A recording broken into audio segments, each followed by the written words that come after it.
try and keep to that, because we get booted off the platform at 11 o'clock regardless. And yes, and of course, it's a virtual event, but the same etiquette and politeness applies. The subject area hopefully won't be as emotive as questions around identity and sovereignty, but of course it's still Brexit related. So any I know nobody will do this, but any offensive remarks may result in you being removed from the platform, because we have the ability to do that. So please keep it civil and non-personal. So where are we then in terms of today's theme around post-Brexit and post-COVID for that matter, challenges facing manufacturing in the region? I mean, the focus for us, of course, is on the Midlands. We've seen the release of the January trade figures from the Office for National Statistics. And if you look at exports to Europe from the UK, they've plummeted by 40%. And I suppose one of the key questions facing us going forward is that just teething issues? I mean, is it just businesses holding back? Is it businesses trying to get used to the new customs regime and the need for sanitary and phytosanitary checks and so on? Or is there something more systemic here? I mean, is this something more indicative of lost jobs and investment as firms lose contracts from European customers, for example? We're currently doing some research here at CBS. I mean, Ian Henry is going to talk around some of the work we are currently doing for the Midlands Engine Observatory, which is looking at resilience in advanced manufacturing in the region. So we've done a bit of interview work there, and we're currently finalising a report for the Midlands Engine, which will be available next month. So we'll keep you posted as to progress there. And I think all the speakers today are going to loosely talk around that area. I know, Jan, you've similarly got a project in the same stream as us, looking at low carbon technologies and looking at supply chain resilience in the region. So, hopefully there should be some interesting overlaps there. So then, that said, now I'm just going to go into the order of speakers, and David, we have you down first. So I'll just give you a brief introduction, if that's okay, before I hand over to you. We have some speaker bios here. So for anyone who doesn't know, David Bailey, our first speaker, is Professor of Business Economics at Birmingham Business School at the University of Birmingham. He's written extensively on industrial and regional policy, especially in relation to manufacturing in the auto industry. His recent research has been funded by a number of state and private organisations. He's now participating in a Horizon 2020 RISE project, denoted Makers. He was an area coordinator on industry policy for a major FP7, that's again EU funding framework project, Welfare, Wealth and Work for Europe. David is a regular newspaper columnist and media commentator. He is editor-in-chief of the journal Regional Studies, as well as an editor of Policy Studies and the Journal of Industry, Competition and Trade.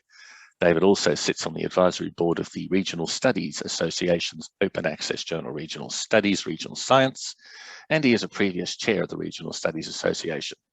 David is now chair of the RSA Europe think tank and policy forum. So thank you, David. Over to you. Thank you, Alex. Great to be here, and great to be in such esteemed company. Thank you. I don't have a sort of formal presentation. I just thought I would make a number of hopefully connected points. First point, obviously, we had a trade and cooperation agreement, trade deal, done at the last minute between the UK and the EU at the back end of last year. That was good for manufacturing in that it avoided tariffs and quotas subject to rules of origin rules being complied with. However, despite what Boris Johnson said, it did actually bring with it lots of non-tariff barriers. Now, he said there weren't non-tariff barriers, but his definition of that was so narrow. It was about what shape an electrical plug was. There's lots of non-tariff barriers coming in, or have come in terms of customs declarations. Cost to the UK economy for that could be something like £15 billion a year. Customs delays in terms of supply chains, leading to the need to stockpile, therefore extra costs. The need to comply with rules of origin rules, issues around regulatory differences, and so on and so on. So lots of extra costs for manufacturing, even though tariffs have to a large extent been avoided if rules of origin rules have been complied with. That's going to act as a drag on trade and growth in the long term for manufacturing and for the UK economy. Now, Alex referred there to the trade figures for January, which showed a 40% decline in exports and a 29% decline in imports to and from the EU. Now, those were awful. I mean, they were so utterly shocking, the worst trade figures, I think, ever, that I doubt if they're going to be permanent. And there were a lot of reasons that why I think that shock was so bad that some of it's temporary. There was a lot of stockpiling in December ahead of the Brexit deadline. There's been COVID disruption. The car industry, for example, was running on slow in January for a number of reasons, both because of concerns over Brexit and also COVID. A lot of manufacturers are still struggling with paperwork around customs declaration. So I think that there will be a bit of a bounce back from those utterly dire January figures. I mean, they were so bad, I don't think that it can be permanent. But the point is that many of us have talked about, if you introduce trade barriers, even if they're non-trade barriers, the effect is going to be long-term. So there may be some things that are no longer possible, exporting shellfish or meat. There's other things that become more difficult, but also there's going to be a longer-term restructuring of what companies do and where. I'm sure Jan can talk about this much more in terms of the impact on the supply chain, but companies are only just starting to rethink how their value chains operate. So, Brexit's going to lead to a longer-term restructuring process, and we haven't seen that yet. It's going to be 6 to 12 months before we start to see the effects of that. But just to give you an example, here in Birmingham, there's a company called GKN Automotive. It makes the drive lines that connect the power to the wheels. Components come into the plant from UK, Spain, France, Portugal, Italy, Germany. They're assembled into a drive line, which is then exported to car plants all over Europe. They go into cars, which then may be sold back into the UK. GKN have said that they're closing that operation, and they are shifting the activity to a number of different plants around the EU to be nearer to their end users. So essentially what GKN are saying is that assembly activity in the UK is no longer viable, partly because of Brexit. Now, they don't talk in terms of Brexit, but it's difficult to see how it ever stacks up now in the context of the Brexit deal. And the reason why I highlight this is it was used as an example in the run-up to the referendum to show how integrated automotive supply chains were. And so I think we can see the kind of longer-term impact of Brexit through that example. The point is, that's yet to come. So that the hit we've seen to trade already, I think, is largely around temporary measures. The longer-term restructuring is yet to happen. I mentioned that Brexit is going to bringing extra costs for manufacturing. That is going to act as a drag on manufacturing growth and the economy in the long term. So we've had this big hit from COVID. UK economy is something like 10% smaller still than it was a year ago when we went into lockdown. We are going to see, I think, quite a rapid bounce back from that this year and next.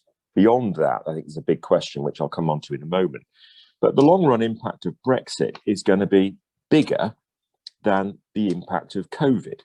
Now, we've got a vaccine for COVID, and it's being rolled out very quickly, and let's hope that that continues. I'm lucky enough to have my first jab. Now, we don't have a vaccine for Brexit. The longer-term impacts of Brexit are going to be bigger for the economy. Now, in that context, it raises a lot of sort of uncertainties, I think, for manufacturing. The recent budget helped to a degree, but was also a missed opportunity. So, we've seen, for example, in the UK that we've got this long-run track record of poor investment in capital and in plant and equipment. The Chancellor introduced this idea of super deduction, which I think is worth trying. It's been quite heavily criticised by some economists as rather a kind of blanket approach. But I think this idea of accelerated capital allowances to try and boost investment is worth trying. So it's a good policy effort.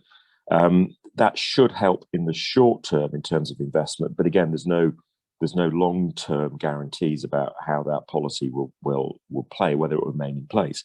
The other big effort from the Chancellor was around free ports to try and encourage particularly manufacturing activity in certain places.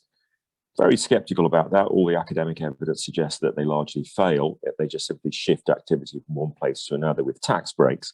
And where they do work, you actually need a much more holistic set of policies around things like skills, infrastructure, connectivity, which requires a local industrial strategy to make that happen. Now, one of the dangers is that actually our industrial strategy, in as far as we have one, is being dismantled as we speak. I think the weakest part of the budget was largely that third part around bouncing back better, as the Chancellor put it. In fact, there was very little on bouncing back better. There was a national infrastructure, national investment bank, although that only really partly replaces the European Investment Bank that we had access to. And remember, we had a national investment bank before, but the government privatised it. So let's hope this time it will last a bit longer. We didn't hear anything about more support to the shift over to electrification in automotive. We didn't hear much about low carbon technologies manufacturing. We didn't hear much about agriculture, onshore wind. Remember, 2040, we're aiming to get to net carbon zero. Every 4 months that goes by is 1% of the time we've got to get there. So in that context, I think the bouncing back better part of the budget was really lacking in terms of seizing the opportunity to get to net carbon zero. And I have a real fear that actually we're going to bounce back badly rather than bounce back better. One of the issues, I think, as well, is that industrial strategy is largely being dismantled. So the Industrial Strategy Council is going. BEIS is about to get a renaming. The bounce back better approach is being coordinated from the Treasury. Now, the Treasury was always very anti BEIS having this industrial strategy role, and it was responsible for really preventing Greg Clark putting in place policies that joined up industry, strategy and place. That was largely the Treasury wanting to hang on to control. Now, it's now got its goal in the sense that it's largely abolishing industrial strategy and it's taking direct control itself. Now, does that matter? Parts of what was in the industrial strategy may go into this bouncing back better approach. But I think there is also a real danger here, because what I think we're seeing is the government reverting to very top-down centralised control, whether it's around the Levelling Up Fund, whether it's around who gets free ports, or whether it's around other areas of intervention. Now, that didn't work very well in the past. What was good about the industrial strategy, which really started under Mandelson, continued under Vince Cable, Greg Clark tried to resurrect it, was a participatory approach and collaboration between government and business, which identified challenges and opportunities and then developed industrial policies to address those. That seems to have gone out the window. As far as I can tell, for example, the Automotive Council hasn't met in something like a year. I could be wrong on that, but that's what some people tell me. So the real danger is we're going back to kind of centralised top-down approaches. They don't tend to work very well. Our past experience with them isn't very good, and we're losing this participatory, collaborative approach with business. Final couple of quick points, Alex, if you don't mind. Industry 4.0 is a huge opportunity and challenge for manufacturing and also the economy. I think what we've seen with COVID in many ways is going to accelerate a number of shifts that we're seeing anyway, whether it's from high street to retail sales and deliveries. But we're also going to see, I think, manufacturers think, okay, how do we make our operations and supply chains more resilient? Automation is one way to do that, to avoid people being ill. There may be scope, and the other speakers may talk around this, in terms of reshoring more activity to build more resilient supply chains. But I would be cautious there, because there are big barriers to making that happen. And it may be that certain activities can be rethought and relocated closer to the UK or in the UK, but it may be difficult to do that for other things. And anyway, that isn't going to happen automatically. We're going to need some sort of industrial strategy to push that along if we think reshoring is an important thing to do. And again, on the budget, I'd hope for something like a reinvention of manufacturing advisory service. To give you an example of some of the big challenges we've got, at the moment, there's a big decision about the future of Ellesmere Port. Ian will know much more about this than me. Stellantis, the owner of Peugeot, and Vauxhall and Fiat have said they could live with the Brexit deal largely, but what they're struggling with now is the 2030 target on shifting towards electric vehicles. I expected something in the budget around much better rollout of charging infrastructure, maintaining rather than cutting grants for electric vehicles, and big government support to actually land a big battery factory in the UK in conjunction with car makers and maybe a big battery manufacturer. We haven't seen that. Instead, what we see is huge investment in the EU on battery making, supported by the European Union and national governments, who in fact doing joint ventures in some cases. This is important in the context of Brexit, because within the Brexit deal is a 2026 target whereby by the end of 2026, electric vehicles have to not only have 55% local content, but a battery made in the UK or the EU to qualify for no tariffs. The UK is lagging badly behind on this. And I don't think the government really understand the scale of the challenge in rebuilding our supply chains to really go electric. There's lots more I could say, but I'll leave it there, Alex, because I think I've ranted for far too long. But thank you for your patience. No, David, you still have a couple of minutes technically if there's any further point you want to make. One final point on the economy, if I can. I think we will see quite a rapid bounce back from COVID, with the OBR forecasting rapid growth this year and next. Beyond that, the projections are that we go back to relatively slow economic growth, 1 to 2%. Pretty anemic growth that we saw in the wake of the global financial crisis, with low productivity growth. Now, in that context, I don't think the Chancellor's budget is really credible. You know, he's done well in keeping the support going this year. Absolutely the right thing to do. Extend furlough, maintain big support in the economy. But then if you look at the fiscal contraction that is forecast in the back end of the Parliament from sort of 2022 onwards, it's pretty eye-watering. Now, in the context of slow growth beyond next year, is the government really going to do that? I don't think so. I don't think he's going to go from being Santa to Scrooge in the back end of a Parliament. Also, remember, the Brexit deal will act as a drag on economic growth. And I think as well that there are question marks about the trade and cooperation agreement, about how stable that is and whether it's going to be challenged from either side.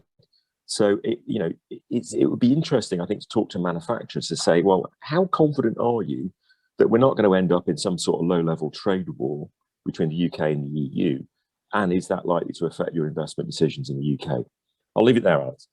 Thanks, David. No, I mean, very interesting as always. You've set the scene well there. I mean, far be it from me to somehow diminish Sunak's reputation, but he practically had to be dragged kicking and screaming into extending furlough for the length of time that it has. And you mentioned interviews there with manufacturers. I mean, we have interview evidence from our current work that says, you know, as you may well be aware, that manufacturers, you know, some of the ones we've talked to laid people off towards the end of October last year because they thought furlough was coming to an end. So, of course, you know, that sort of reluctance and stop-start, if you like, I think has just added to the problems that the economy's faced. You know, and we won't even talk about Eat Out to Help Out, you know, with the perceived link to an upsurge in COVID that is attested to have generated. There was something else I was going to say, but it'll come back to me later. No, look, thank you for that. We'll move on now in terms of our speaker order, and that leads very nicely then to Professor Jan Godsell from Warwick Manufacturing Group at Warwick. I mean, Jan, of course, being a renowned expert on supply chains. I'll just for those of you who don't know you, Jan, I'll just introduce some biographical details. Jan Godsell is Professor of Operations and Supply Chain Strategy at Warwick Manufacturing Group at the University of Warwick. Her work focuses on the pursuit of more responsible consumption and production through the alignment of product, marketing, and supply chain strategy with consumer needs. In particular, Jan's work focuses on the design of end-to-end supply chains to enable responsibility, sustainability, flexibility, and productivity. She leads the Supply Chain Research Group and the Supply Chains in Practice Industrial Collaboration Forum. As a chartered engineer, Jan has more than 2 decades of combined industry experience in product development, innovation, supply chain strategy, and process improvement, having worked for ICI, AstraZeneca. Yes, thank you, David. I got my jab as well, so I'm quite lucky in that regard. And Dyson. She has advised government and industry on supply chain strategy and its relationship to industrial and business strategy. Jan is currently a member of the Department for Business, Energy and Industrial Strategy Supply Chain Resilience Advisory Group. And Jan is also a member of the Industrial Strategy Challenge Fund advisory groups for manufacturing made smarter and driving the electric revolution. And so on that note, Jan, I'll hand it over to you. Do you have a presentation for us?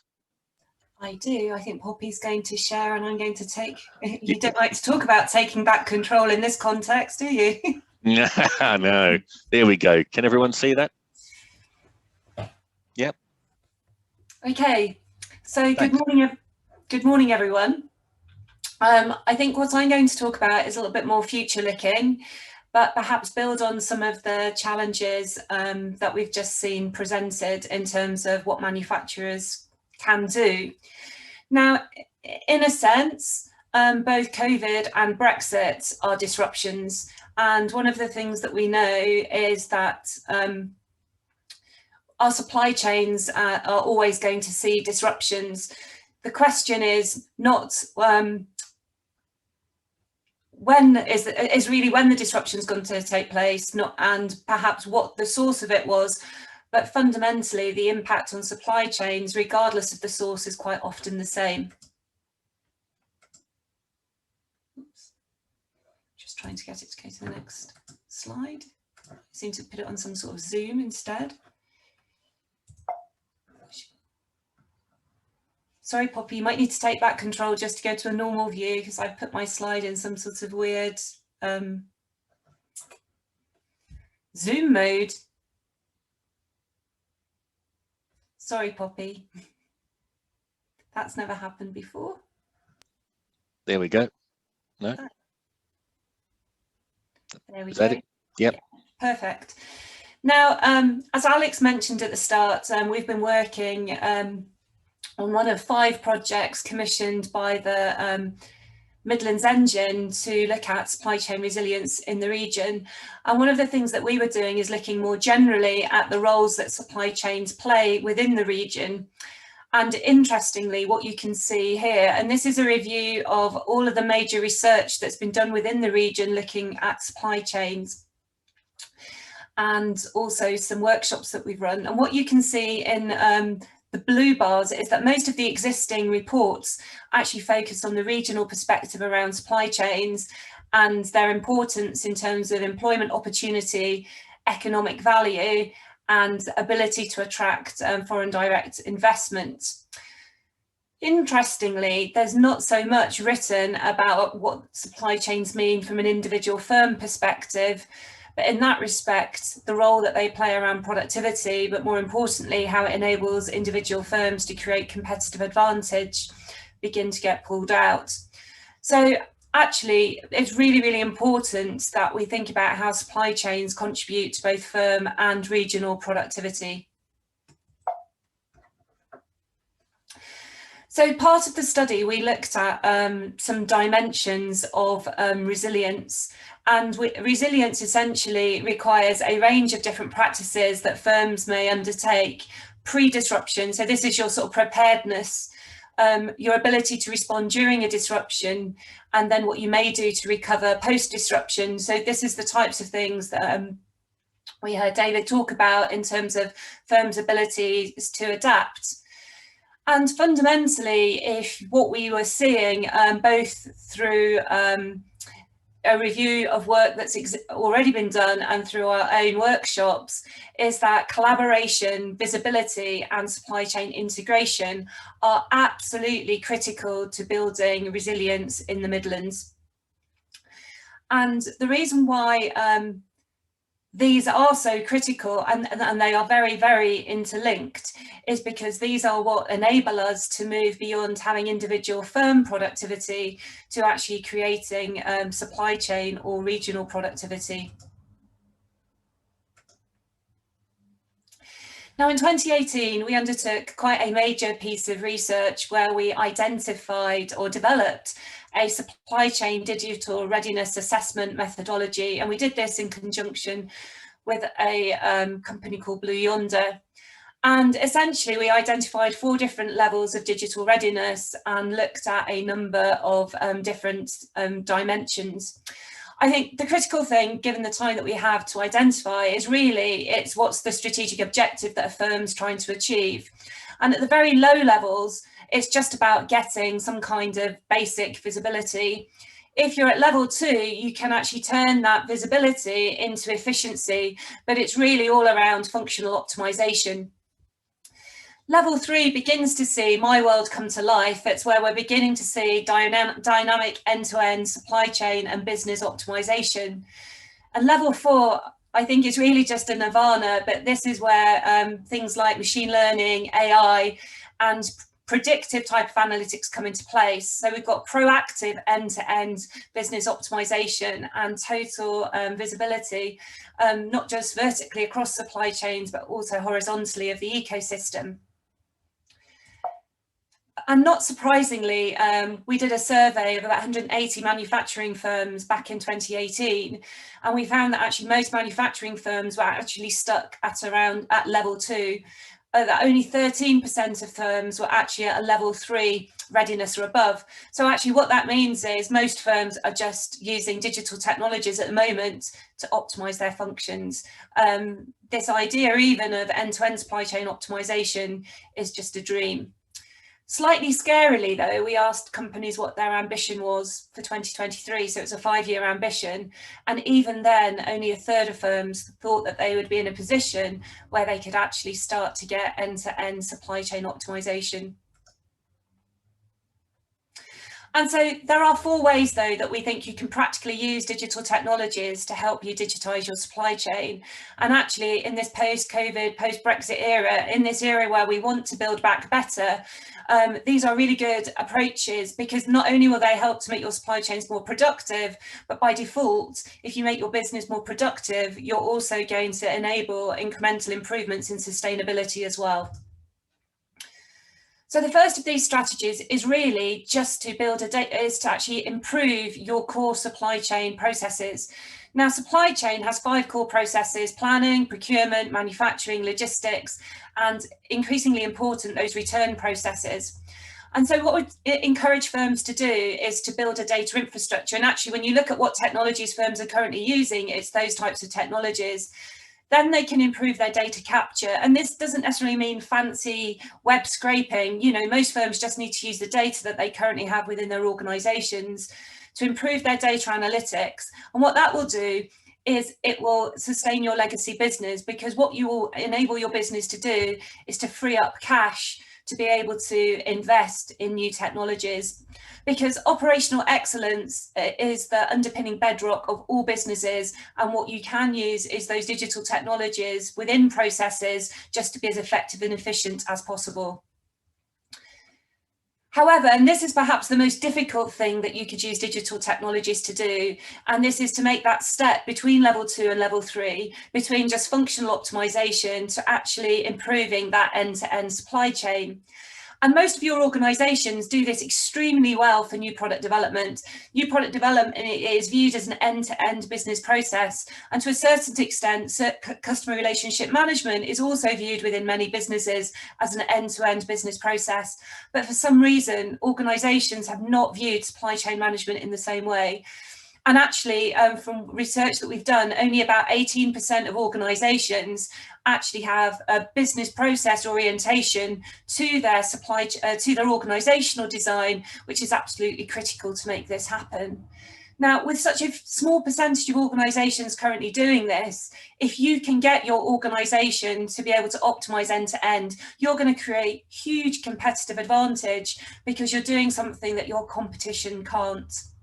And so whilst this is difficult, this is something that we would really, and it's where a lot of our work at WMG is focused, is actually around helping supply chains to optimise end-to-end.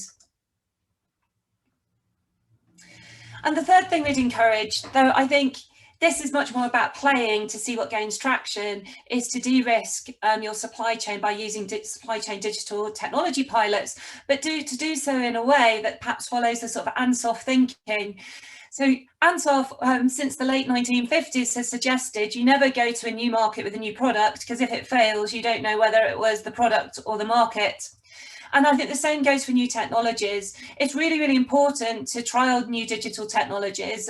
There's lots of different CR&D, collaborative R&D type schemes that will enable you to do this, but you want to do so in a way that you know why it's working or why it's failing. So what we'd actually suggest is, if you're going to try a new digital technology, perhaps try it for a process that you currently already have. So for instance, we've seen blockchain deployed to actually see whether or not it works for things like vendor managed inventory. You can do vendor managed inventory using a standard ERP system, or even some organisations do it with Excel spreadsheets.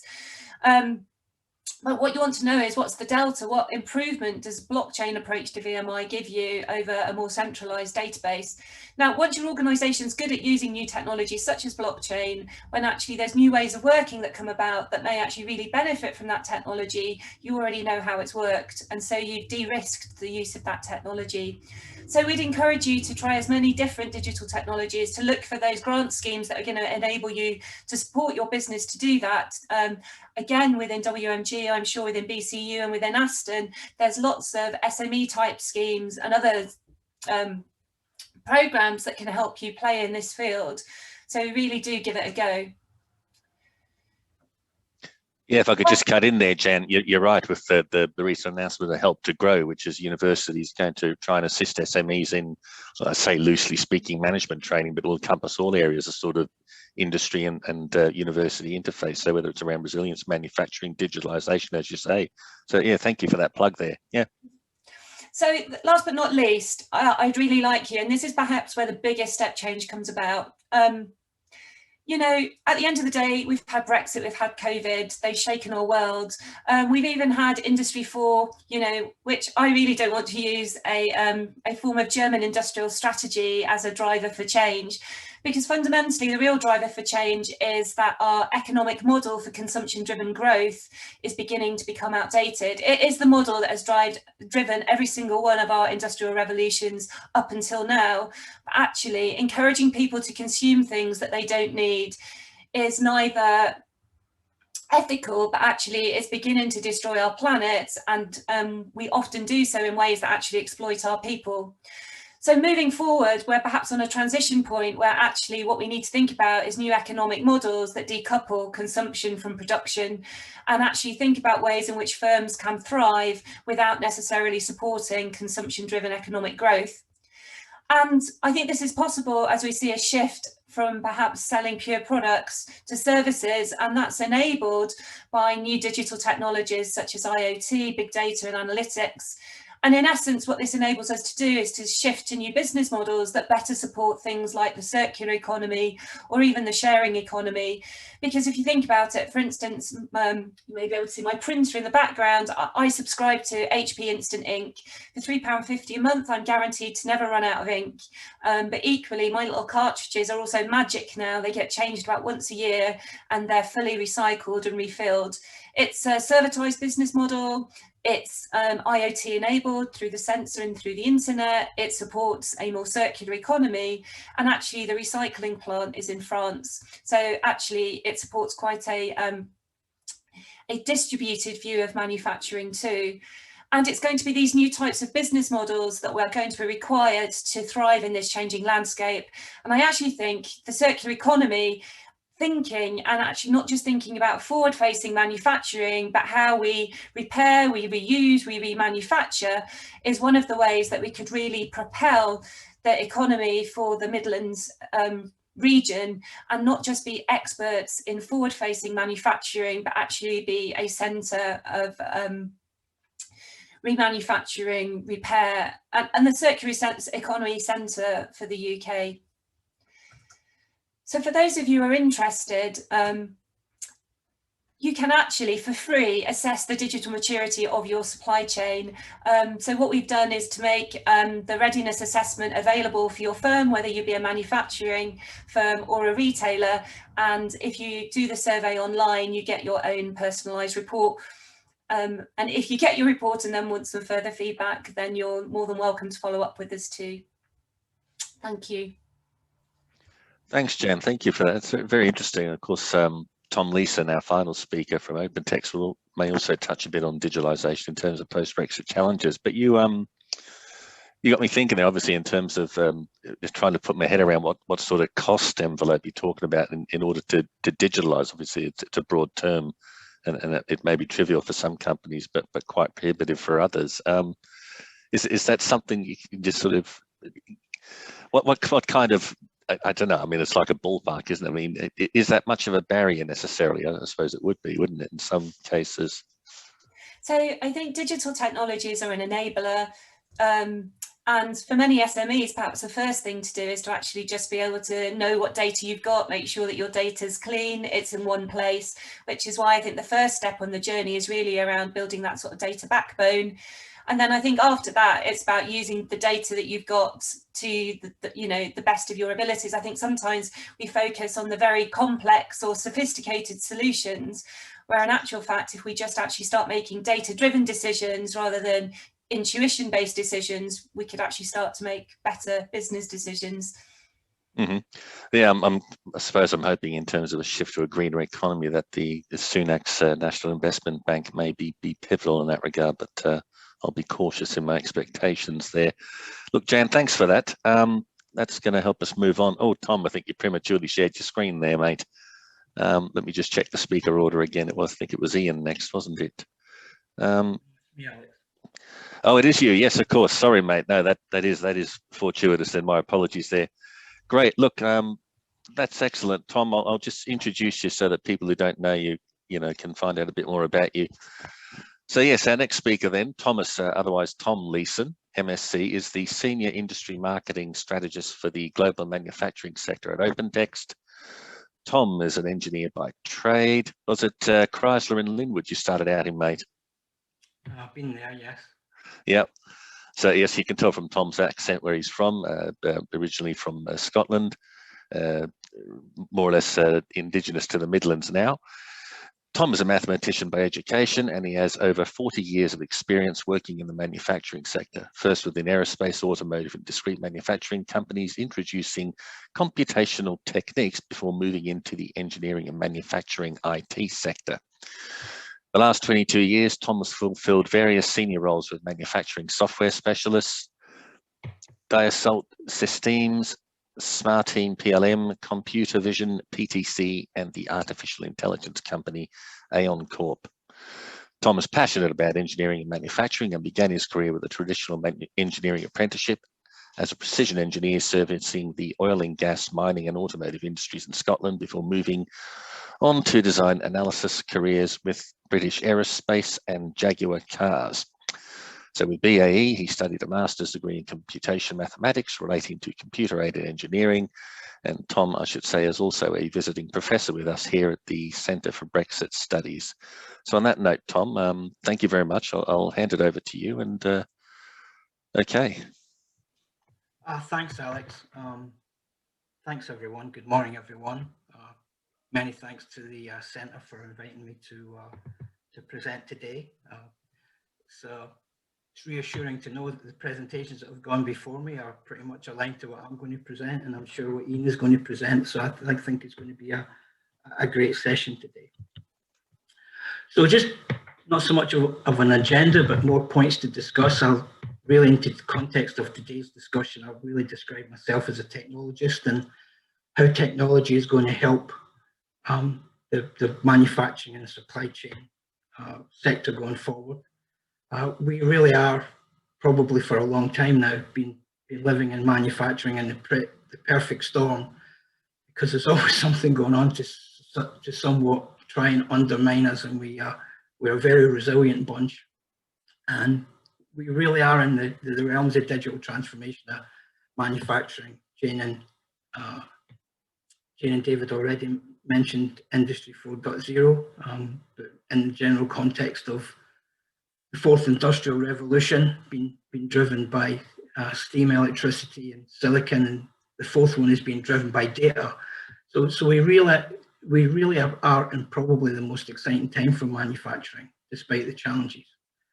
And then the challenges themselves, the transformation of the industry, the continued globalization of manufacturing, long tail supply chains and global complexity, and as Jane just mentioned, the real damage that we're doing to our climate and our society as being a highly productive, demand-driven nation, and sustainability is becoming more and more to the fore. Elephant in the room, which everyone's aware of, is COVID-19, and really what we've seen in COVID-19 is both the analysts like Gartner, the people like McKinsey, Boston Consulting Group, and in fact the manufacturers themselves have seen an acceleration in digital transformation, and I'll say a little bit more of that in a minute. And then the subject of today is Brexit Now. I just published a blog a few weeks ago just on the kind of first quarter of the Brexit world, and I think we all know where it's we all know where we are. We're not going to dwell on that, but it will come up in conversation.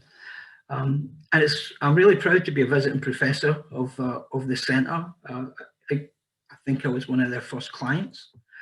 We did some pre-Brexit research back in 2019, which is very much relevant post-Brexit as well. So I'm going to close on that. I won't say too much about myself. Just that, as I say, Tom, can you check your sound, mate? You're fading in and out. Okay, I'll just try and get a bit closer to the microphone. Yeah, it sounds better. Okay, I'll speak up a bit. So as Alex mentioned, my role is a global role. I work for a Canadian software company, the biggest software company in Canada, called OpenText. As part of my role, I'm a council member for the Manufacturing Leadership Council in the US, which is a thought leadership body connected to the National Association of Manufacturers. So I also support Asia Pacific. So really, I get a really good perspective, but my heart is really here in the Midlands. I live in the industrial heartland of the UK. So really, in terms of manufacturing challenges, this year in particular, we saw the formation of three key things. The future of work is going to be remote. Everybody is now familiar with remote working, and 2 years ago, if you were asked to work from home in a manufacturing organisation, the chances were that it would be declined. But manufacturing, as I say, manufacturing transformation, digital transformation has been accelerated by the pandemic, and remote working is the new normal. And what does that really mean for manufacturing? We'll see an acceleration of remote working for people who are not essential shop floor. The result of COVID is we've had restructuring of shop floor and in some cases supply chain processes to really make the workplace safe.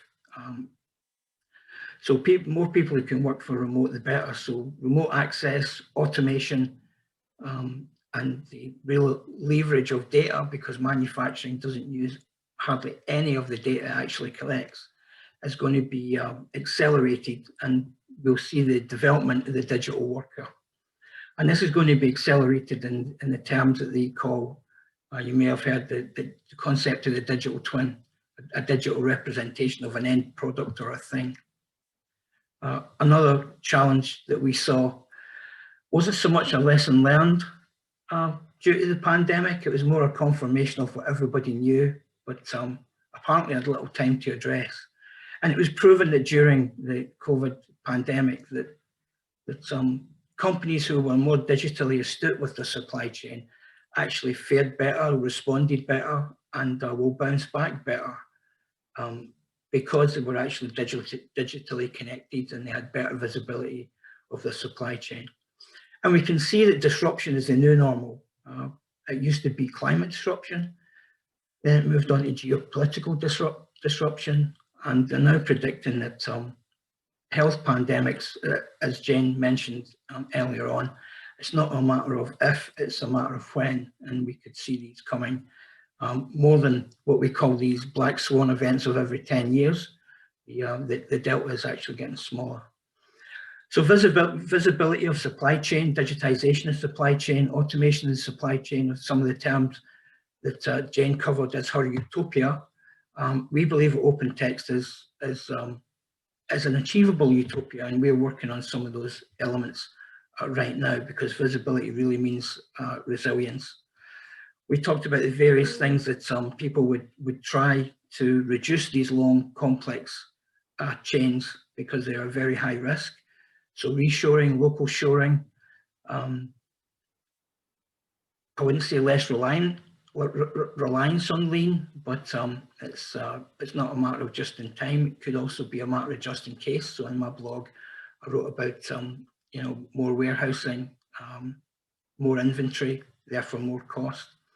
And really, again, around Industry 4.0, we're looking at the internet-enabled supply chain.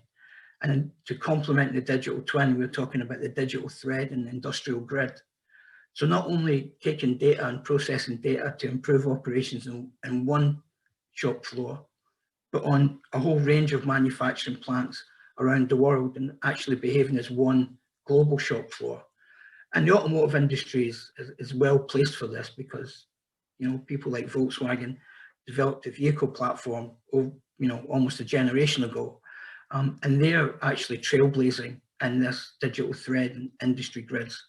They have 118 manufacturing plants, and so far they've connected 88 of them, and they're looking at how they can share performance data and do optimization across their entire manufacturing and supply chain.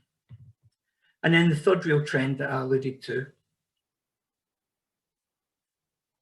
sustainability. So corporate social responsibility, environment, social governance, again, as Jane alluded to, has actually become a vital element of manufacturers' brand value. Ethical investors and the likes, the analysts are actually identifying, and many top OEMs actually look into their ethical behaviours and their ethical performance. And in fact, in something like 1978, BMW was the first automotive company to actually appoint a sustainability manager, and sustainability for BMW is one of their driving customer values. So the green agenda is a new normal. How do we reduce the industrial carbon emissions, particularly in the time that we have? Traceable green supply chains, and with the electrical vehicles environment, we're going to see a new regulation landscape. So really around digital transformation, it really will be the future of manufacturing and its supply chain. It's often said that to really instigate a change in culture, it requires a compelling event. 2 years ago, I argued strongly that Brexit was a compelling event, and we really didn't know what was going to happen really up until Christmas Eve, and everybody was surprised when a deal was signed. But really being able to implement change, you really need facts. But the report that we worked on together, the research that we did together with the Centre of Brexit Studies, from a digital transformation point of view, we came out with some key recommendations. They shouldn't really have been a surprise, but really, in order to be productive and efficient, manufacturers really have to get control of their data, their documents, their processes. So really building a digital backbone is very important. So information management should be digitized and automated, and the people redundancy actually taken out many of the processes now, because the challenges that manufacturers under they can't throw more people at it. They have to actually automate and be more efficient and throw less people. They need to deploy a strong information governance strategy, particularly in the challenges around regulations and new laws that are coming in. And of course, with the EU, sometimes with the Brexit agreement, something that's often forgotten is how do you actually make the best of your workforce? How do you actually do skills development? How do you develop the digital worker, especially when your pool of skills is already depleted and then depleted further through immigration controls? And then one of the real drivers, and one of the things that we're investing a lot in here at OpenText, is really improving adaptability of the supply chain, resilience of the supply chain, and particularly visibility of the supply chain to improve collaboration. And Jan just touched on the point of vendor managed inventory, and again towards a utopia and the idea of autonomous supply chains. We're building models that actually look at machine vendor inventory. So it's the machine, the sensor that's driving the supply chain, so that anywhere in the supply chain you know where your assets are. Anywhere in the supply chain you know what the inventory of your machine is, so you can automatically replenish it.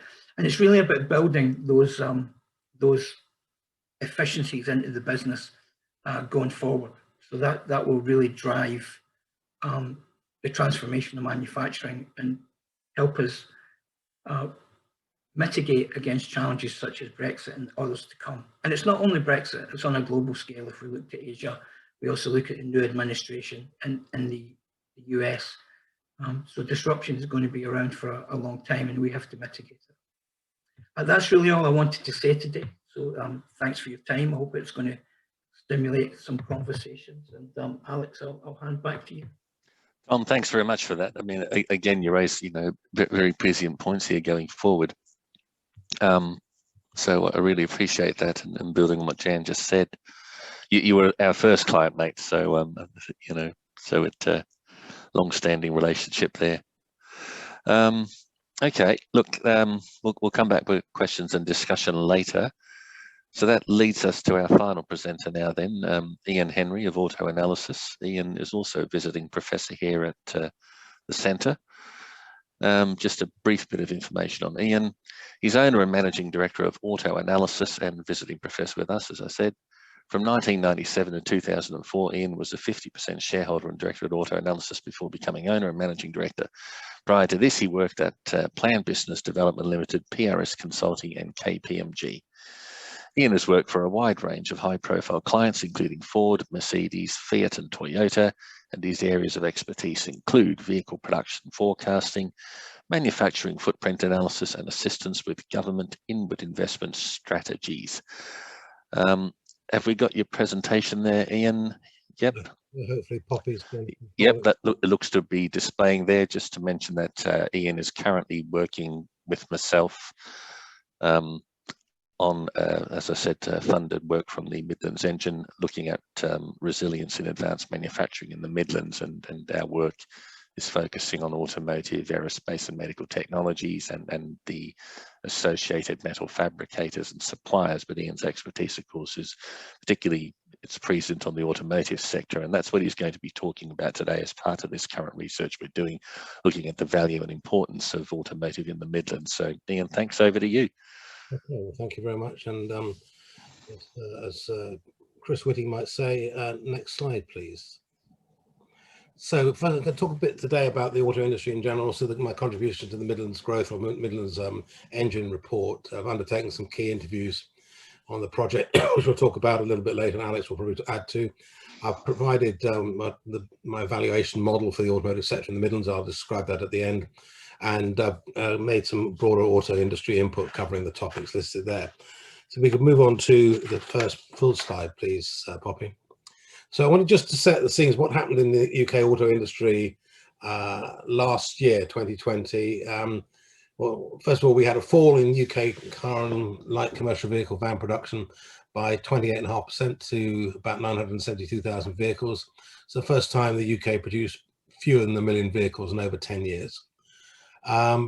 Production fell really largely due to the closure of the factories throughout the UK and of course in Europe as well, but in the UK for most of March through to May. A couple of plants didn't open until later in the summer. We saw production was down also because of falling demand because of COVID and the associated economic slowdown.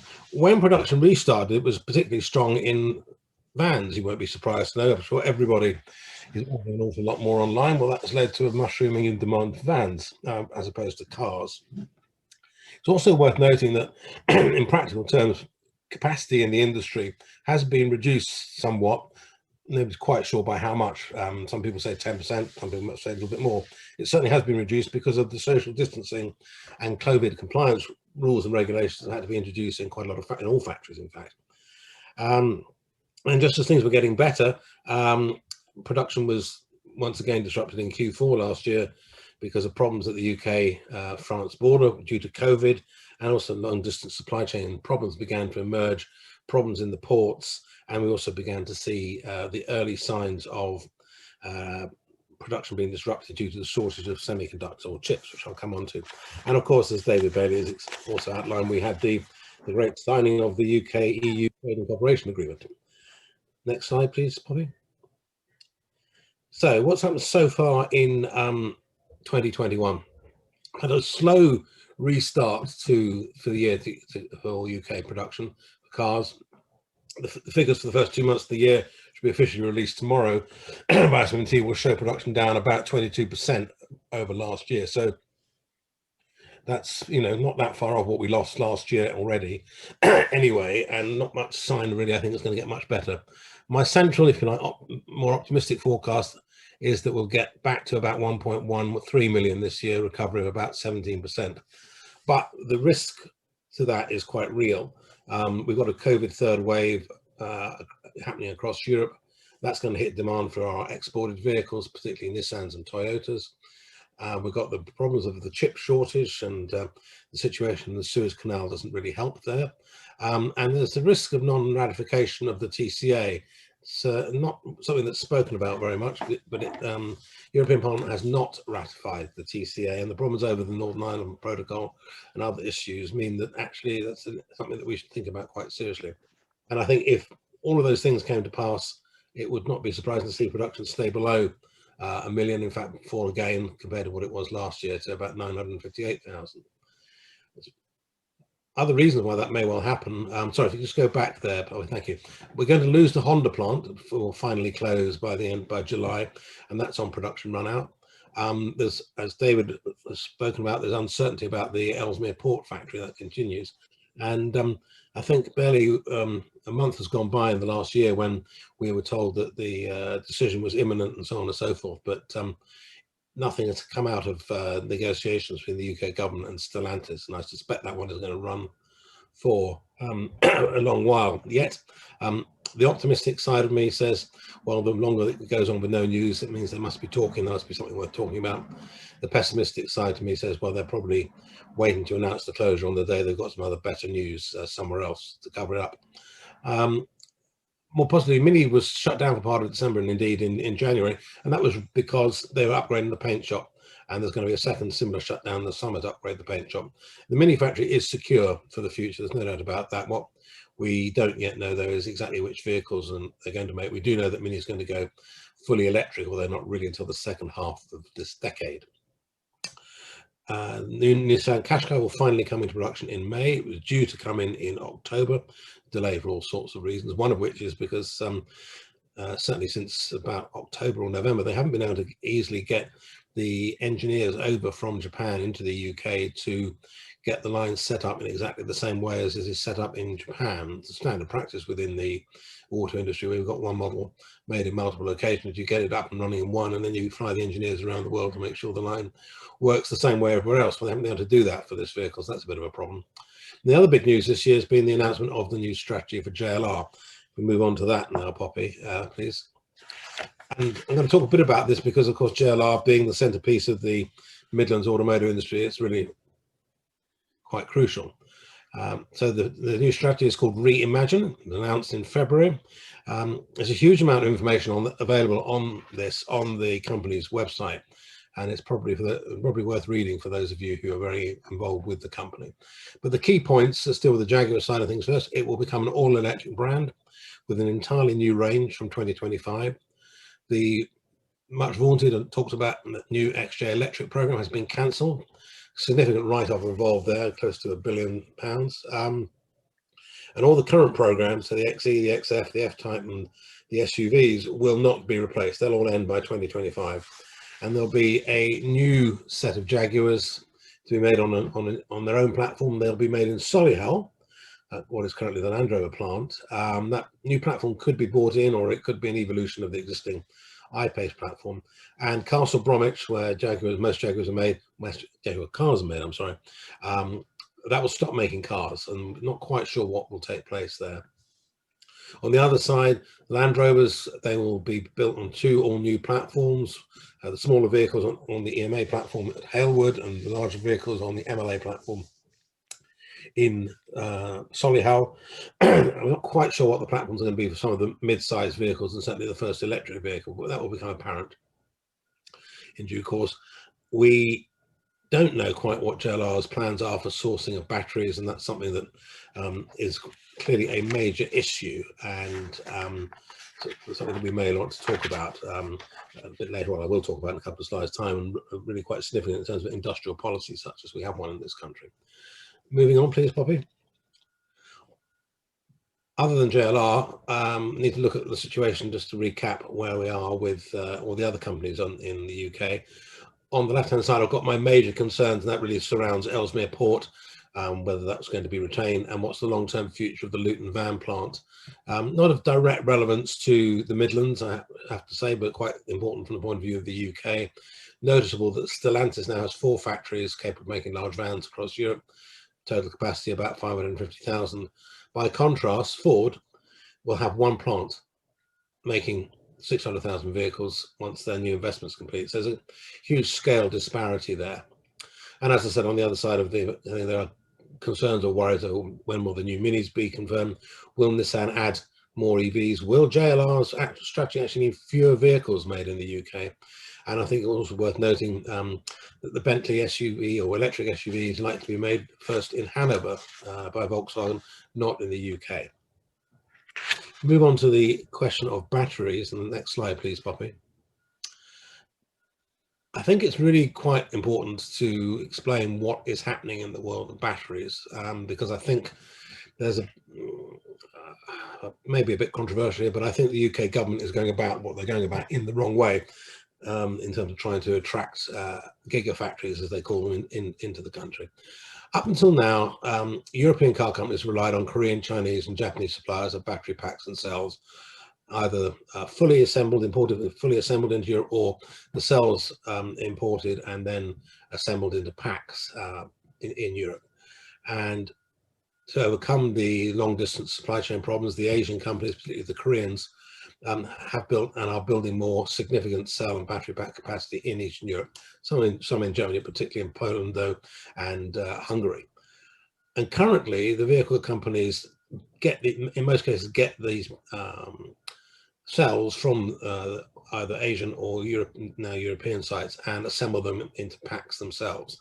There are actually few cases where the battery cell makers make the batteries. Most of them actually are assembled by the car companies, either in their own either in dedicated factories or inside the car plants, and that's certainly what happens at Audi Brussels and Mercedes Bremen.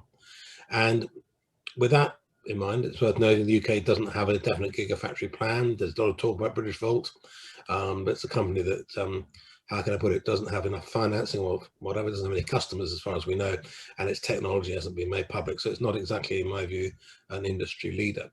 But crucially, the industry is moving more and more to vertical integration in batteries. And so when we read and see reports that Coventry Airport is going to be the site of a new gigafactory, that's all well and good. But the crucial thing is, who is the customer? Because unless you've got a car company committed to sourcing those batteries, there's no point in talking about building a gigafactory at all. And I think that's a really crucial thing. And in the last few weeks, we've had 2 major companies, Stellantis and Volkswagen, you can see the details on the screen there, who have announced major moves in terms of that, increasing their own in-house capability in batteries. And I suppose my message to those in local, regional government who may be listening, policymakers, is that, and indeed anyone from national government who may be listening, is that actually if you want to get a gigafactory into the UK, and believe me, I think it's a very, very good idea, then unless you are talking directly to and working alongside the car companies who are going to use these things and find out what they want and what they need, you're not going to get one. And that's really my key message. I'd like to move on to the work I've been doing with Alex on the project for the Midlands growth. I have, over the last few years, or a few years ago, developed my Brexit impact assessment model, and I've spoken about that at various Centre for Brexit Studies events now in recent times. Now, of course, Brexit has happened, or kind of happened, and we have, for now, not faced the issue of tariffs. But the work which I did there actually enables me to help provide an insight into the value of the auto industry in the Midlands. So for this table kind of summarizes the data that I have for every car factory, in fact, most car lines made in the UK. So for this is a dummy type data, but so company X, Model Y, made at a rate of 200,000 units a year. And then I know what the spend per vehicle, i.e. how much the car company spends on buying in parts to make that vehicle, in this case, £17,500. And I know to within a few percent the geography of sourcing, whether it's from the UK, the EU, the rest of Europe, the US, Japan, and so forth. And I know that percentage, and I therefore know the spend per country and region. Now, if you can imagine that I have that data, and obviously a lot of this is based on a lot of proprietary data, which I can't share in a public forum, but I have it for all the car companies in the UK. And in fact, I also have it for quite a lot of the companies in Europe as well, so I can do the same thing in reverse. I can take that and create all sorts of analysis. So if we move on to the final slide, Poppy. So left-hand side just repeats more or less what I've just said, what I've got. And I've taken data for 2019 because last year, as I'm sure everybody can understand, was an odd year because of COVID and Brexit planning. So my model and my valuation was based on what took place in 2019. Just over 1.36 million cars and vans made in the UK. Remember, it's just over 970,000 last year, so quite a big decline. And of that 1.36 million, 447, or just over that, around 33%, were made by JLR and Toyota.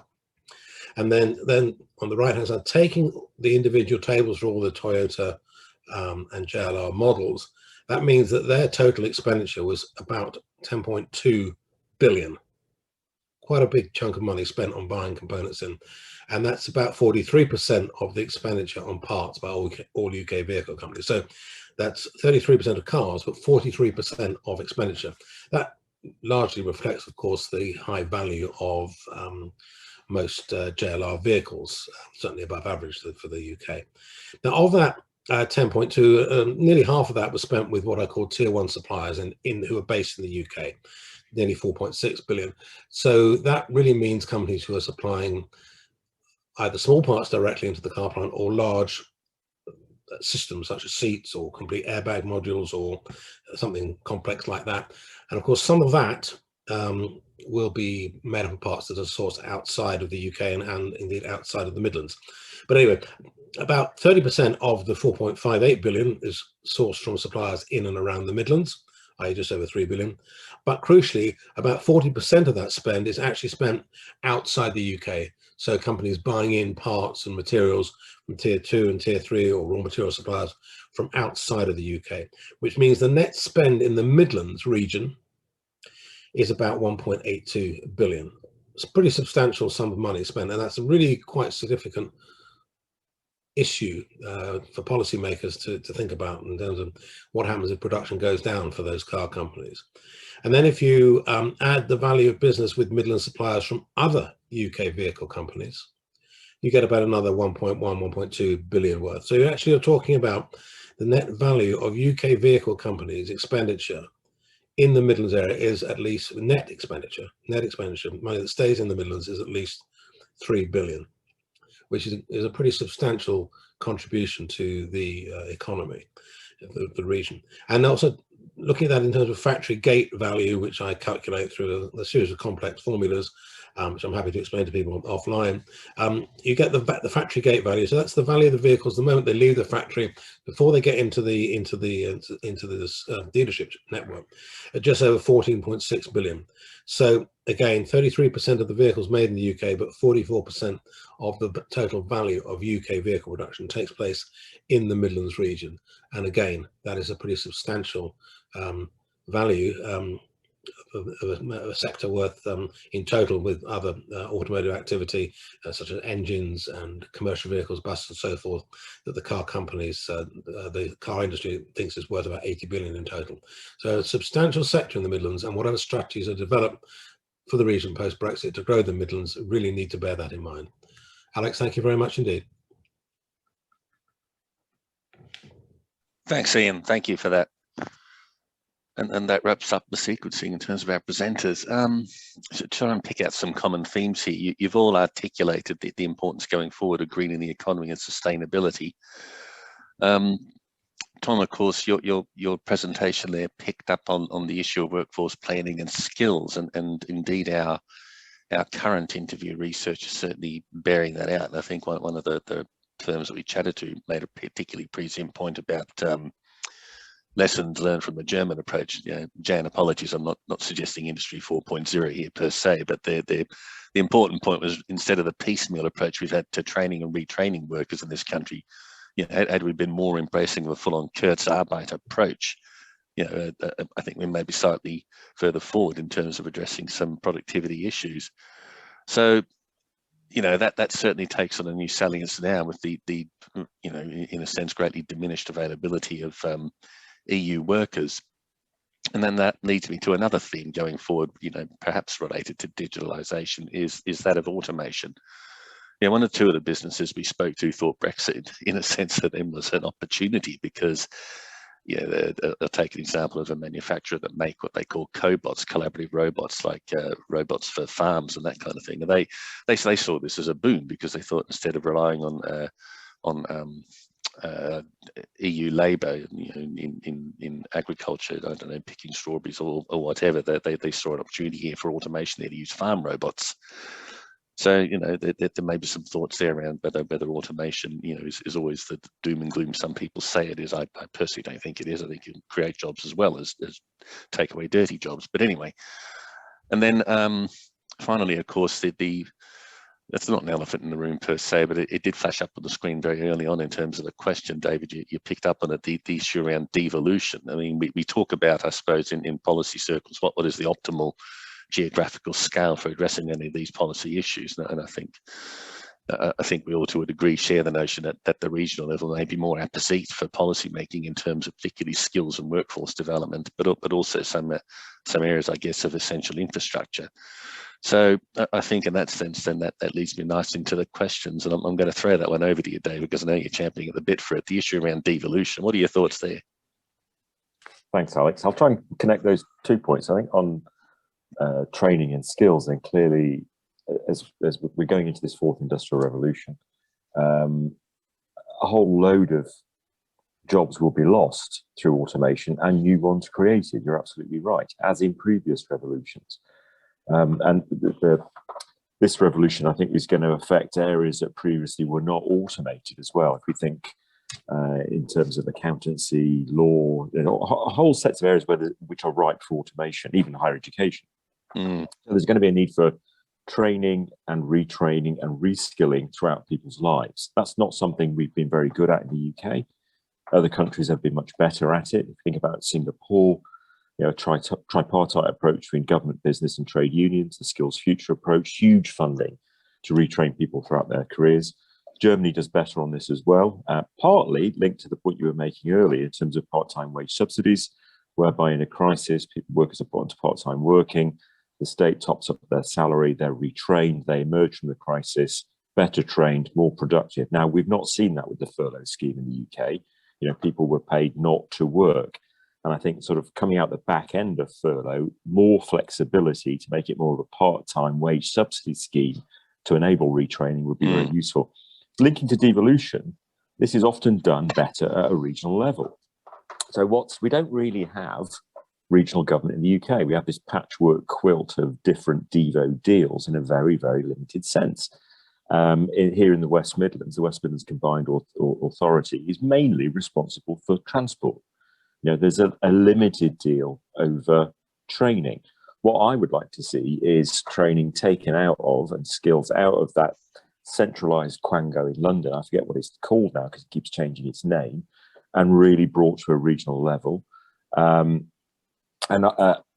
Local regional leaders work with business to identify where the gaps are and to try and fill them, and to identify where the opportunities are going forward. So we've still got this very top-down centralised approach to training.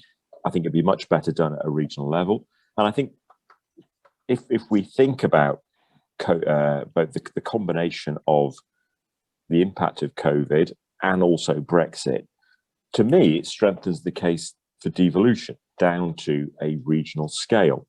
It's interesting that, you know, going into COVID, Germany actually did better earlier on because its devolved structure meant that regionally they could respond more quickly to the COVID challenge. Question marks now about whether that's still working quite as well. But in the UK, we had a very centralized sort of top-down approach. And if you think about the centralized top-down approaches like the contracting out of test, track and trace, that's not worked very well. We should have been working more at a regional level with public health to actually put that in place better. So the bottom line is we've got the most centralized state in Western Europe. It hasn't worked very well in many ways. We need to see more in the way of devolution of resources and responsibilities to a regional level to really address some of these issues and also seize the opportunities going forward. So, you know, the Made Smarter program, which has been piloted in the Northwest, we need to see that run out on a very big scale across the UK regions and properly funded. So much more of a regionalised industrial strategy. The danger is that's actually disappearing and the government's rowing back on that. Thanks, David. A question for all of you, I guess.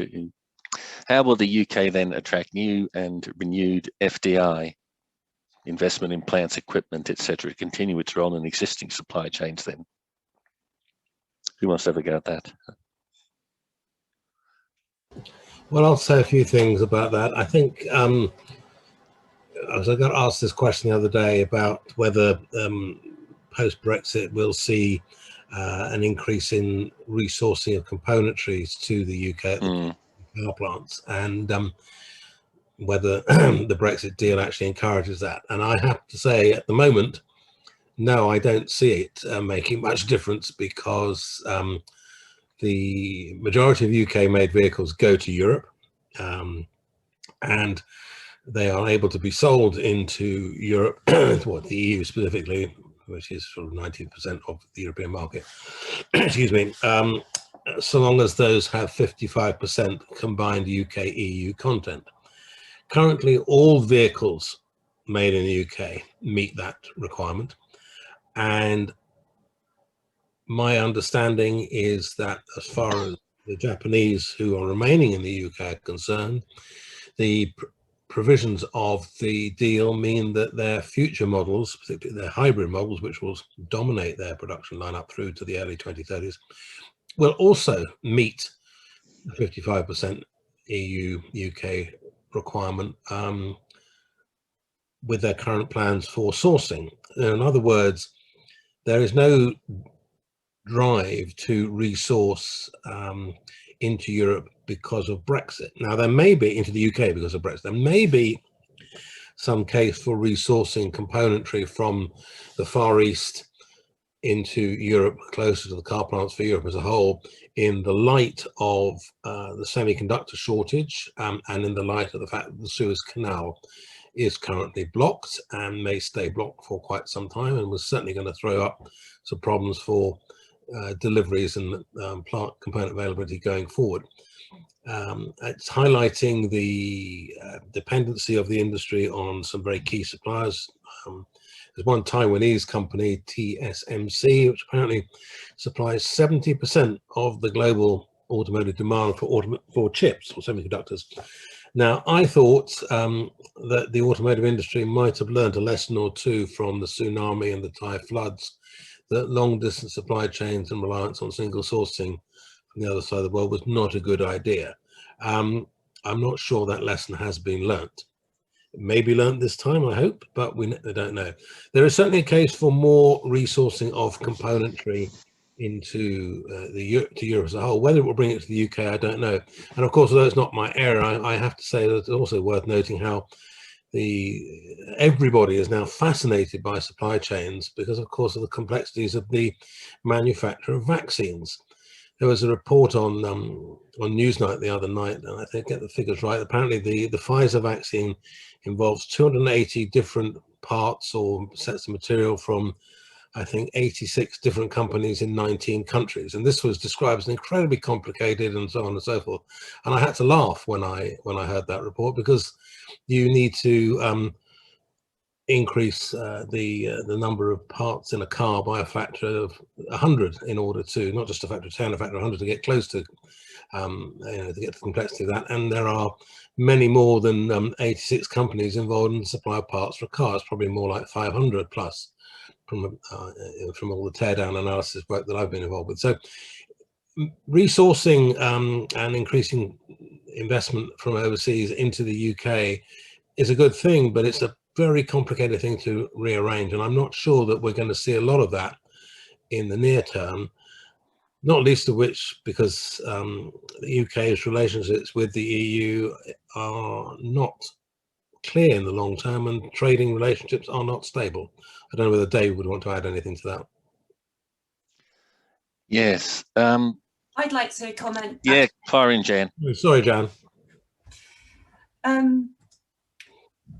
So first and foremost, we've just done a different study which has looked at supply chain design out to 2035, and we were looking at it particularly through a sustainability lens, because I keep coming back to the major thing we need to change is around net zero.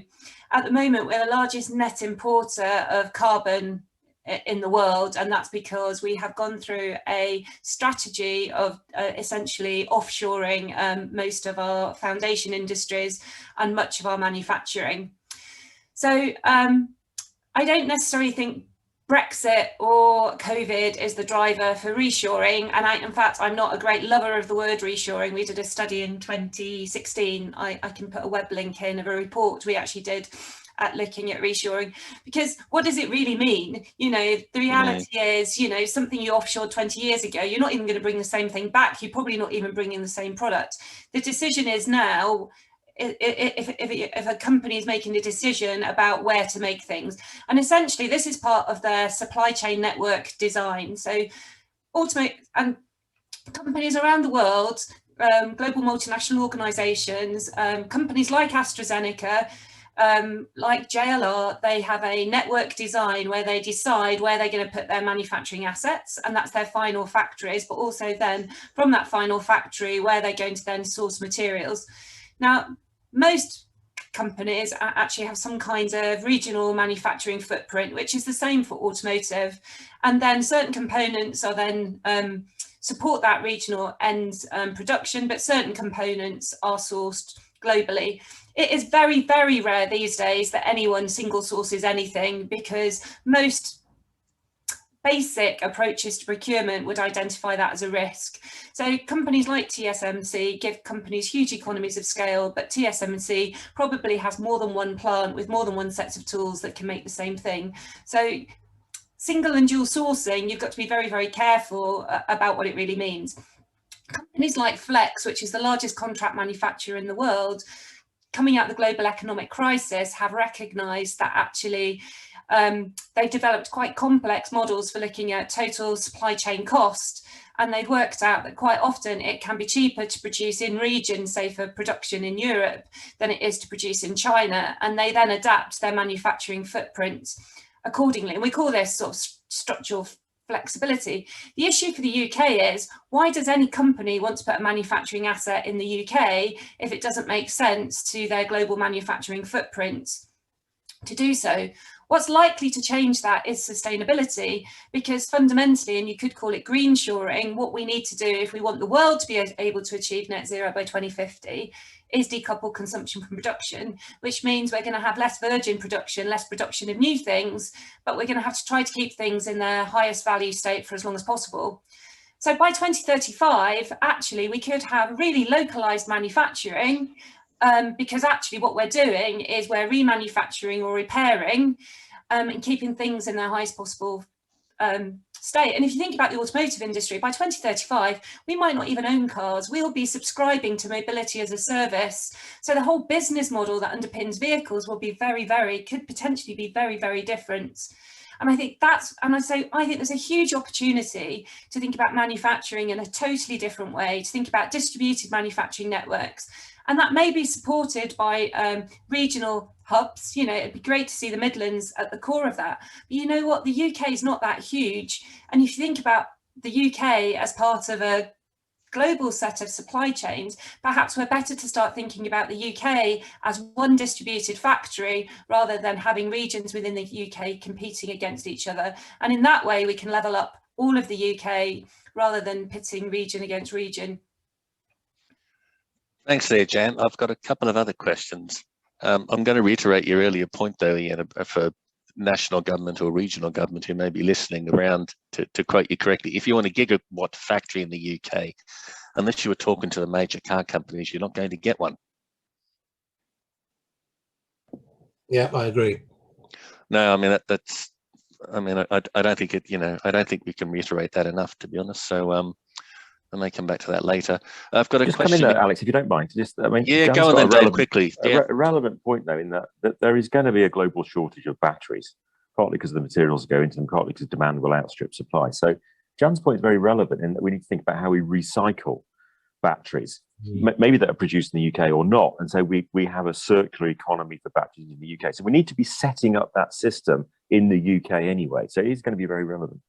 Okay, the reality is we don't have the raw materials. So what we have to do, but we can mine for materials and things that are already in production. So I think the UK is going to be smart. We need to think about this differently and get one step ahead and play to our strengths.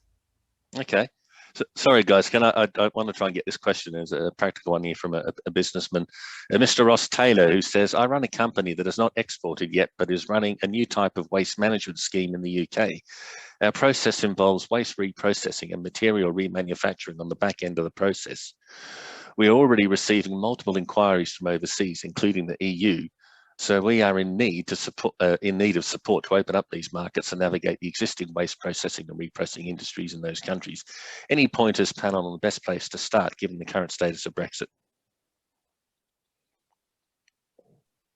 I don't know where they're based, but your local growth hub could be a good place to start through the LEP or the Combined Authority. And also the Department of International Trade should have a system of advisors to help in terms of accessing European markets and how to navigate the increasing complexity of paperwork to do that.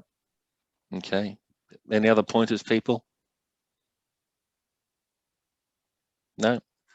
Okay, another comment question here from Tony Smith. So Brexit comes on top of an already complex set of challenges for the auto industry, as we know. First question, what one or two key things do we need companies to do to survive and prosper in this context in the UK? I'll break this up, it's quite broad. Anyone want to have a go at that?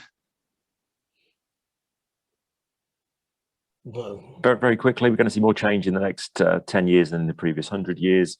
Value chain is going to get completely redrawn. Companies have got to position themselves in that, identify what their strengths are, work out how they're going to compete and collaborate with other players.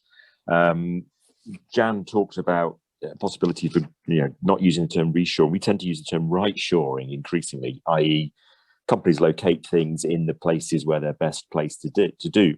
There is still a scope for industrial strategy there in terms of strategic coupling with companies and industries to make places attractive for investment, but companies have got to reposition themselves in a completely new value chain.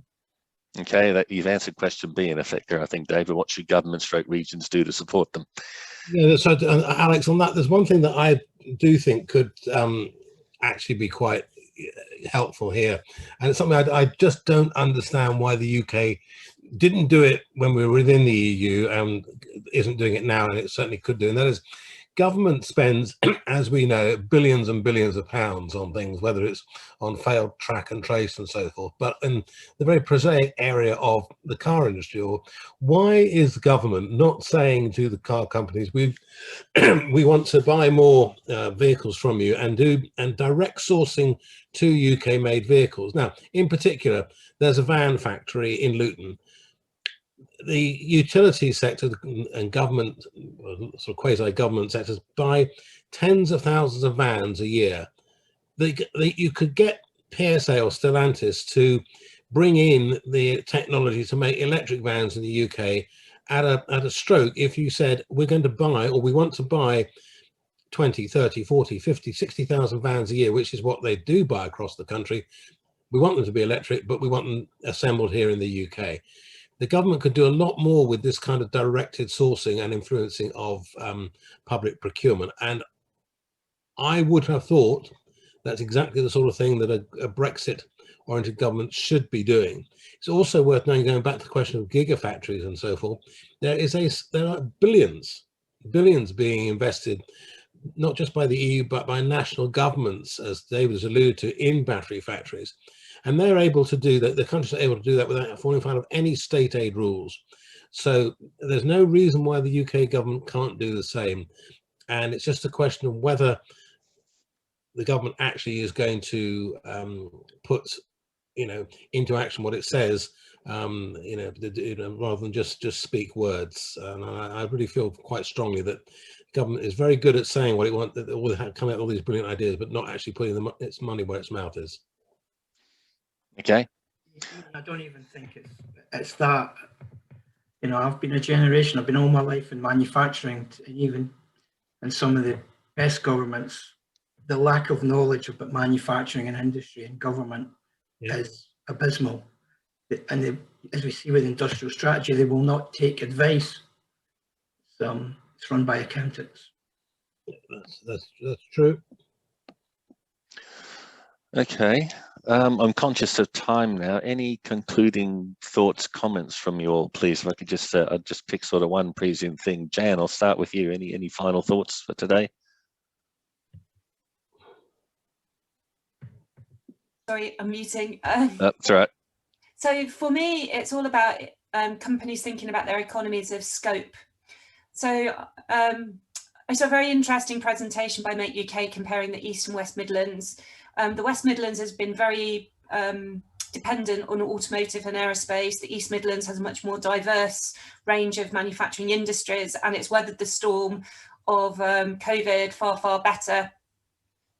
It's really important at individual firm level, and this builds on what David was saying about being able to flex into new ecosystems, to essentially understand what your core capability is, but to make sure that you don't have all your eggs in one basket. What you need to is recognise that capability, but recognise all the different customers that could serve, all the different products it could make, rather than locking yourself into particular sectors, because sectors like aerospace and automotive are great, but they're sectors that are critical to the economy. Sectors like food, pharma, they are sectors that are critical to life, and we will always require them no matter what. And so for me, it's about, if you're going to be able to pivot and be as flexible and adaptable as possible in this new future, you really need to think about what your core capability is and how you compete through economies of scope. Thanks, Jan. Ian, over to you for a final thought for today. Well, my final thought is that I hope that the government in particular does what it needs to do to help us finally get a proper foothold in the electric vehicle industry, because we're not there yet, and I see a lot of effort going in the wrong direction in my view, and I see the major car companies in Europe moving in a different direction more quickly. And while a lot of what I do accept a lot of what Jan said about the future of the kind of economy we should be looking towards in the 2030s, I'm more concerned about what's happening here and now. And if we don't get moving soon, I think a lot of the great value and the skills that we've got in this industry, particularly in the Midlands, are going to be lost. Thanks, Ian. Tom, any concluding thoughts for today? Well, Alex, you've heard me say it before. Despite the challenges manufacturing face, we always seem to be resilient, and we always seem to survive. So once again, we're in a fight for survival. Well, sorry, mate, just speak up a bit. Manufacturing has been very traditional, and we're currently modernising manufacturing. So we need we need more thrivers and less survivors. They need to invest to help themselves, and maybe one day government will come along and match that. It's a bit of investment. Okay, thanks, Tom. And David, lastly. Yeah, great session. Really enjoyed hearing all the speakers.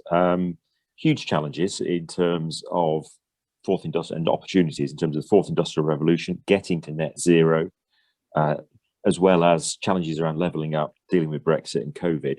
Tom had talked about a perfect storm.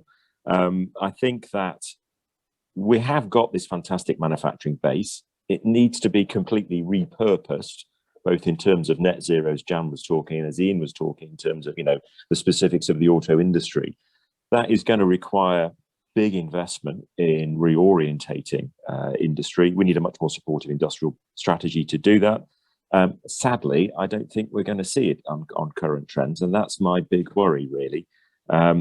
Also, industrial strategy is sort of, we've lost that collaborative, participatory view of what industrial strategy is about, of government and industry working together. And just to give you one final example, if you go right back to the beginning of the crisis, there was this big push on ventilators. I don't actually remember that. When government and industry worked together, coordinated by the High Value Manufacturing Catapult, it was brilliant. So manufacturers worked with existing makers of ventilators to scale up production, did extremely well. Participatory, collaborative approach. When the government said, right, here's an antiquated design, go and build it, complete disaster. So participation, collaboration between government and business is going to be absolutely critical going forwards. I have some real fears about whether that will survive. David, thank you on that somber note. Can I just check with you all that you're happy for your slides, you know, those of you that presented them, to be shared with viewers today? Everyone? Yeah, great stuff. Look, thank you all again for a very interesting and stimulating conversation this morning. You know, watch this space for our next event. It'll be something completely different towards the end of April, where our next webinar will be on the feasibility and desirability of a universal basic income in the UK. So thanks to Poppy and Georgia for the technical support as well. And I hope you all have a nice day. So thank you very much, everyone. Thank you. Thank you. Bye. Bye. Bye. Bye. Bye. Bye.